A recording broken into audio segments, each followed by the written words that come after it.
अयोध्या नगरी के पास एक छोटा सा ग्राम था। पूर्णिमा की चांदनी रात थी।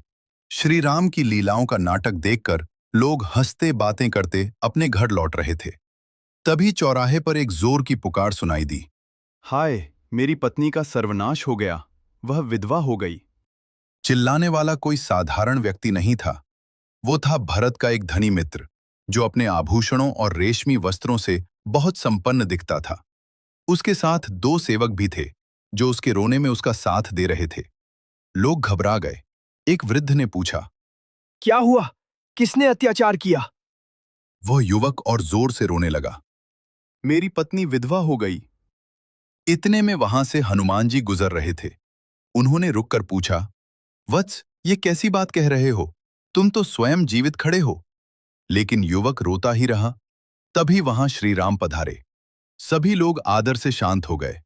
श्री राम ने गंभीर स्वर में पूछा, तुम्हारी पत्नी विधवा हो गई, ये समाचार तुम्हें किसने दिया? मेरे एक मित्र ने, जो सराय में बैठा था, उसने कहा कि मैं मर चुका हूं, इसलिए मेरी पत्नी विधवा हो गई।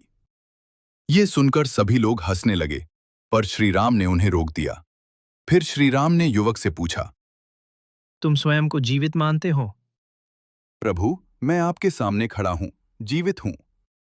श्री राम मुस्कुराए और बोले, यदि तुम जीवित हो तो तुम्हारी पत्नी विधवा कैसे हो सकती है? तुमने बिना सोचे, बिना समझे झूठी बात पर विश्वास कर लिया। युवक को अपनी मूर्खता समझ में आ गई।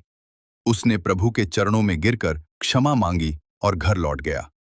तब हनुमान जी ने पूछा, प्रभु, आपने क्यों कहा कि हम सब विधवाओं के पति हैं?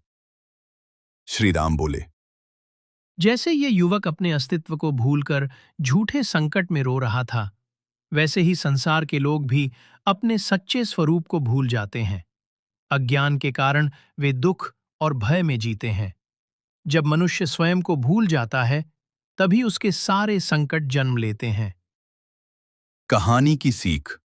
मनुष्य के अधिकतर दुख अज्ञान और भ्रम से उत्पन्न होते हैं।